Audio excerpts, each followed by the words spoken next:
Bom dia, Baba Nyambo ontem fa. Boa tarde, Baba Nyambo ontem o média. Boa noite, Baba Nyambo ontem o sejan. Dula mantenha ando la bayitna. Par rapport na do endroit de chacun de vous, do endroit de on, kado nyando ko de on. De binta bigatinin an ki dida show par rapport na intervention inan capsule du wajantan angatini ane ko spiritualité ndi quand je vois spiritualité il mène d'un nouvel ordre pour la paix, l'amour et la liberté en Christ. Katimnan salir Hanan Jérôme. Toi, un Africain pontin et Sénégalais de surcroît, vivant à Dakar, encore vivant à Dakar, et que vous voyez on a Aïtan. Nous lila makan au honneur d'inji par Helen Trinina and Bayitna dans le cadre de la seconde venue plutôt de Christ. On va réincarner à la personne de Noah Amani. Dikadoun ne bika me nyang Noah Amani. Ne bika expliquer dans Noah Amani. Tout ce que je souligne au Katoupan actuellement au nom des républiques démocratiques du Congo. Et bien, il y a un son qui met versé dans le domaine de la spiritualité. Mais le Sigaoda qui ne va chez l'ombre d'homme ou l'ordre tel que Benjamin Lombon, États-Unis, Obama. Et selon les enseignements, il y a un Noah Amani, a bien de par le passé, Bouddha, the end, ou la bien qu'à fouille à Bouka ou Issou d'Israël, à Kakat Bantoum, d'Arabie, à bien Mohamed. Asu woni toto tenten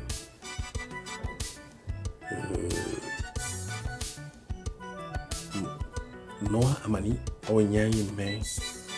abi pour salvar mundo sauver le monde du 21e siècle du monde abi bika libérer Afrique par rapport na mu nord wi mu jono wonani libéria ti mu corrento man tanu una jo pulun no ko wala mo ko ngati développer pour avoir un plan bi Christ a tigano pour ya fit banya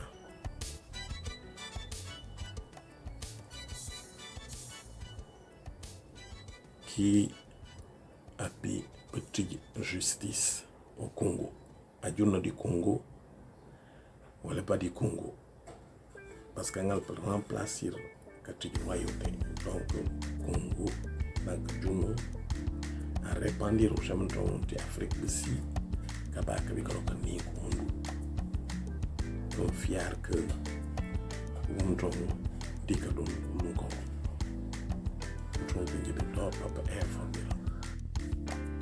Nyangalong ashakaka boka ashoka tinki Noah Amani. Nyam Tanang Abuka le 6 juin 66 du Congo Brazzaville. Ajo li tenk potkinul na manière me boki mampat na bimanya. Un tempo la boki arc-en-ciel mais ina da gina wula da wotu da penti ci batri avec couleur et cette couleur nyai wala ki ula uja ku winana no seja annoncer ka buka ken aka ka toka ka buka na bul bi cristal te nyen nyaman tan o nyana week a joué à mettre en place nouvel ordre di mais do di paix na amour di nouvel ordre montando parce que spiritualité là la part de la religion qui n'y a un da nek na basana malon papiyel kamme o konku tabo en force ninya angi du ninya mashibati ajanga do tout par la grâce de l'Esprit Saint kanyotura l'Esprit Saint donc o hash non oui non Esprit Saint donc malugu voilà malugu mashibati ajanga nyoto nya tudo comme tondo kingi apanda assim que bajanga tini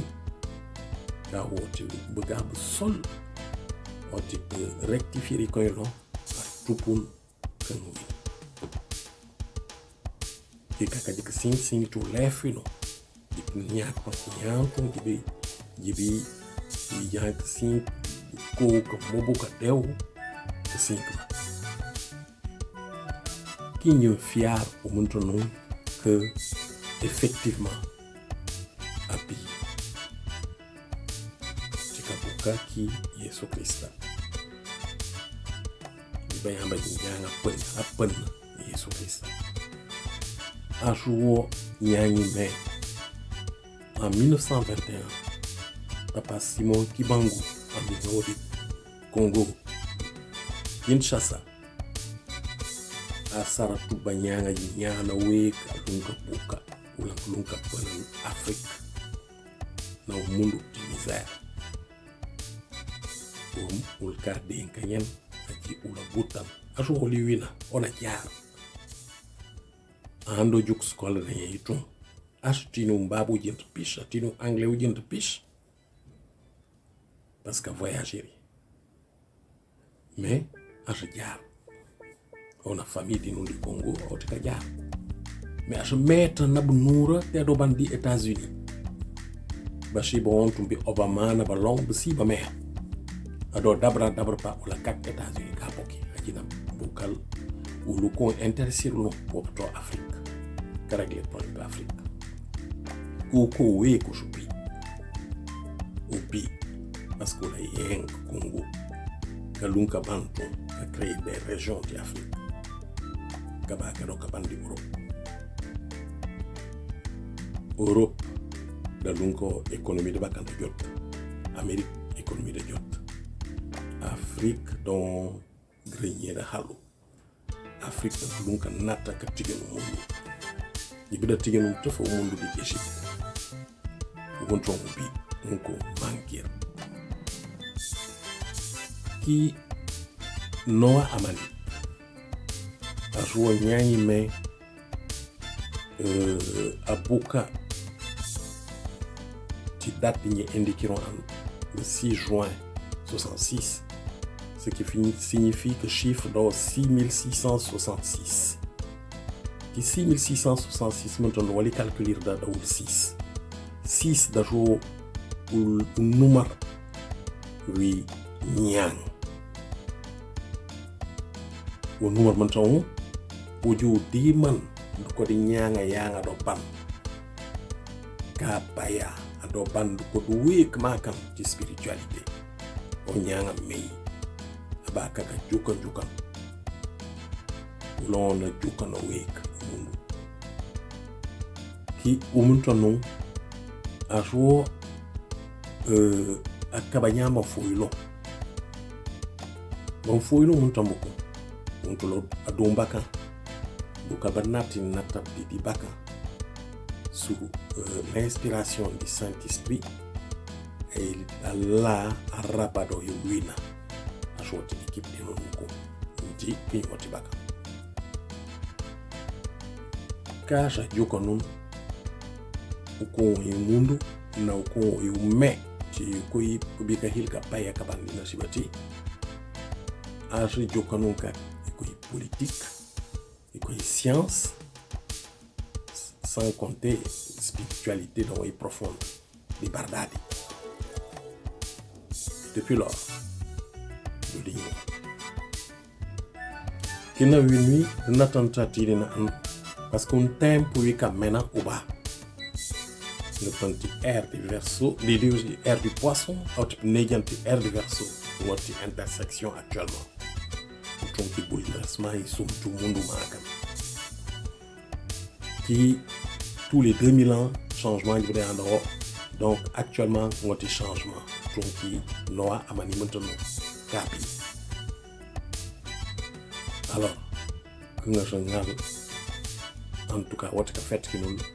ak taman parce que te fa ba ya do créer ko lo ba ja ko ji code noir maintenant d'ailleurs régir et ko sum tout le monde di babu vis-à-vis de bajenan ki do humar ka Canada to traire ko no me alors où je ban un tempo mais nous décoloniser les continents et nous les pays nous on compte ou de décolonisation mentale il faut que nous pensions que nous bangalon pour toi mais nous dit de le pentir de mec qui donne un journal un mec qui dit Bible Yesu ba yo on journal que nous fiarwa le ton de recherche là amé au concours attache gamantam me regretter ni nous qu'on assumer les responsabilités là parce que foi dans les discuter là voilà donc qui y a du groupe maintenant un lamp que fiar que au lamp donc oui dans la fan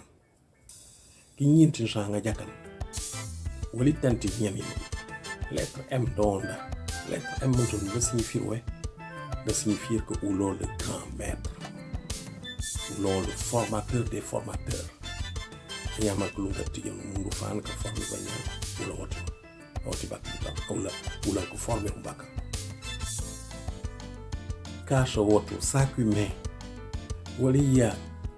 di Israël di Tafarnem précisément ba ngalon ka taper carte du Congo Tafarnem une réalité carte do gravé au sol do dessiné tu mboche aba won ni no ngai pananda ka kubush i comme tu on ko pan peinture mut ki do gravé di un tempo i ubi o se isso yesu on bo la ngi yesu mais di spiritualité dinan di ñoo ba di isso donc un tempo isso oui donc jamais tout d'abord dans qui vraiment dans mystère ba manyama sum ou donc papa da balombi qui me yonti banda ba nyot da kadima non qui da chaque signification de week cela veut dire que royaume dans kulunka bifan da junna di Congo kasko ka paye mundo kadoka ni mundo da junna ci Congo ci troisième venue de Christ di confirmation de Congo bamba bu ko do ñangot pion même bi kinunti ba layen bot pion ka ngabi ka tan ko di barka do mais l'essentiel da won ñang afiar la shibati et éviter bloc do boutan et do ka shal ka do nura ka shal da ka ngalu lefi no ka ngala santu ka shal da nura wali do ha inki ka problème parce que jugement d'abi nyanga wono shawuta ado butan alunka wi butan anko ndono bunura alunka wi bunura to njiri kaji nyanga o en face dinji awo ka wi ni kinam parce que la tonki ndika wi ke de kabi chaka mtuma ke kush mais peut-être que pour une ou la fina son signe di ka wi ni ka on ka wi ni mbayam mais world Porsche yitir na nya di ka meki nyangi en partenaire